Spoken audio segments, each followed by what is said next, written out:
In this video, I want to talk about annuity. Before I talk about annuity, I want to briefly talk about time value of money calculation with multiple but uneven cash flows. Now, in Chapter 5, all the problems we dealt with involve just one cash flow. For example, with one investment, what's the future value? Besides, except for the initial investment, we don't have any additional investment. So that is one cash flow. Time value of money problems. In Chapter 6, we began to deal with multiple cash flows.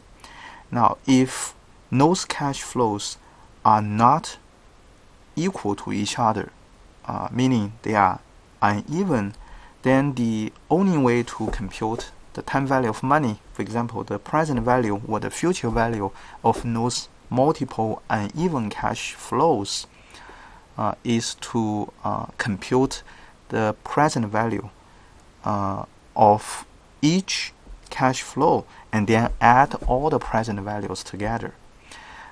In terms of future value, the same thing happens with multiple uneven cash flows. The future value is computed by first computing each individual cash flow's future value and then add all the computed future values together. There is no other way to deal with time value of money multiple uneven cash flows except the ones I just mentioned. Now, in finance, what is more interesting in terms of multiple cash flows is level cash flow. Many of the transactions, cash flows that we deal with every day are level cash flows. For example, if you are renting a house, then most likely you need to sign a lease. You are going to pay rent every month, and during the lease period, all the lease payments are equal, fixed. Also, if you have a full-time job and you are going to maybe negotiate with your employer about your annual salary. Now, once the salary total amount is set, the employer is going to pay maybe by 2 weeks, and each bi-weekly salary payment, all the bi-weekly salary payments are equal over the negotiation period, normally a year. So that's again level. If you buy insurance, auto insurance, medical insurance, and if you choose to make installment payments, then most likely those installments are equal to each other. In the next chapters, we are going to talk about bond valuation. Given a corporate bond, coupon payments are fixed. So in the finance world, many important cash flows are level, equal, even cash flows. Even cash flows, there are two types of even cash flows, depending on the length of the investment.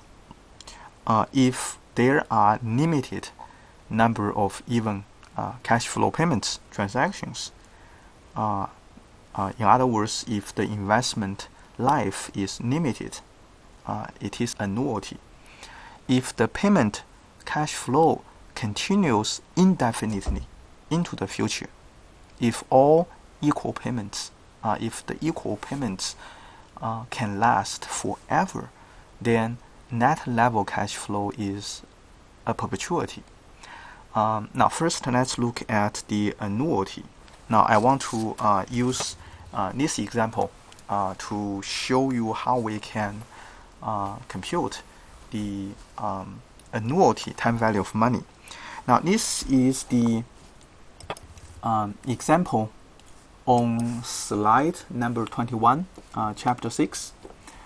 Now the example is suppose the investor can withdraw from the retirement account 5,000 every month for the next 25 years.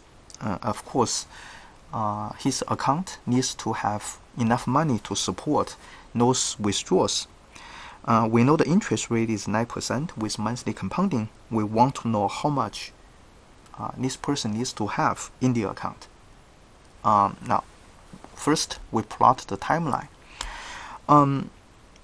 Each time we see the interest rate quoted as APR, the first thing we need to do is to convert the interest rate into per period stated rate.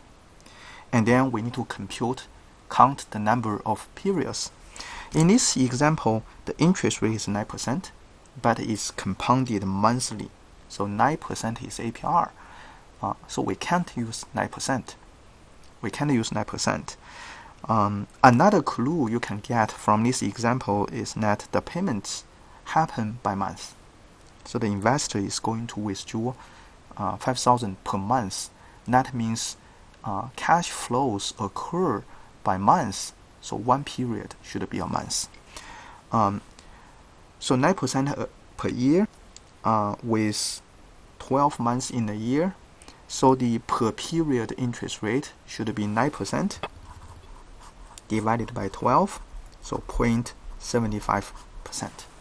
So this is the interest rate. The second thing is to compute the number of periods. It is a 25-year investment, but there are 12 periods in a year. So the total number of periods should be 25 times 12. So it's 300 periods. So these are the things we need to do each time we see interest rate quoted as APR. First, convert APR to per period rate. Second, compute the number of periods during the investment period. And then we are going to plot, create the timeline. So we have 1 month, 2 months, 3 months, and continue. So we should have 299 months. Now, the lucky thing is the payments are all equal. So we have 5,000 here. Now remember, this is inflow, so we can simply use the positive number 5,000, 5,000, 5,000, and 5,000. So these are the even cash flows.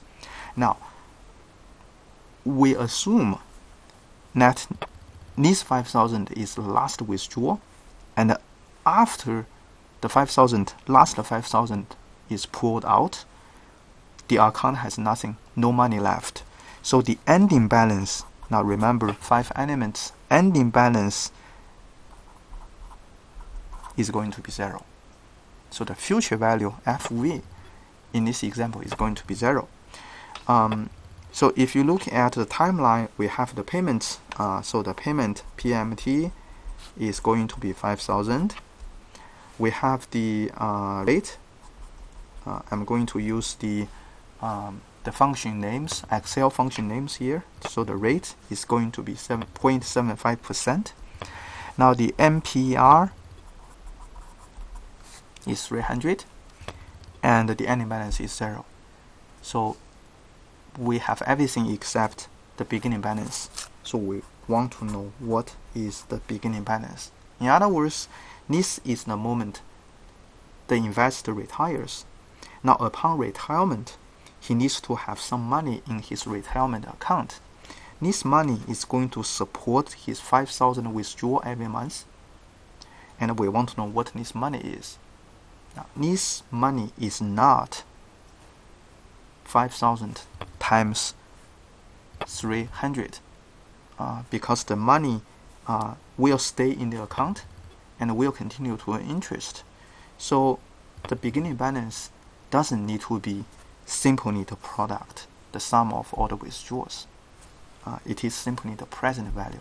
So this is the present value of an annuity. Now the annuity formula given in the book, the PV is going to be C times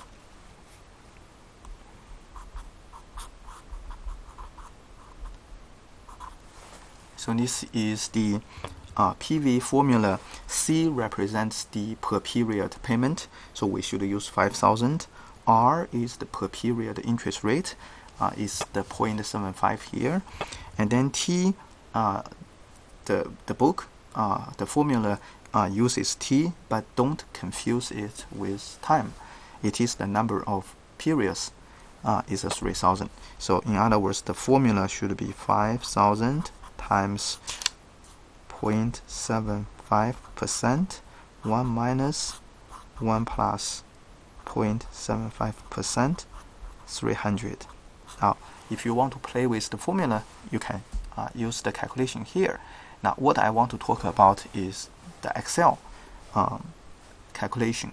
Now, Excel calculation is very similar with the PV of one cash flow calculation, except now we have the payment here. So in Excel, again, the 5 elements.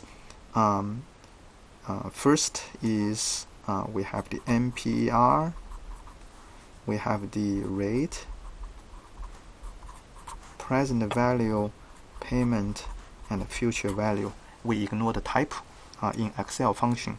This is 300. The rate is 0.75%. PV is the one we want to compute. Payment is 5,000 positive. Now, ending balance is 0. So we are going to use the PV function. You can follow my introduction on how to use Microsoft Excel. You can invoke the function menu and choose the PV function, or you can, if you're familiar with the syntax, you can type.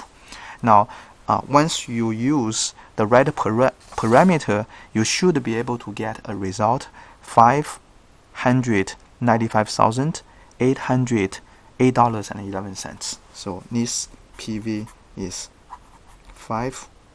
Excel will provide a negative number, meaning the investor needs to put into the account $585,808.11. So that's how the how we can compute the annuity while the interest rate is quoted as APR.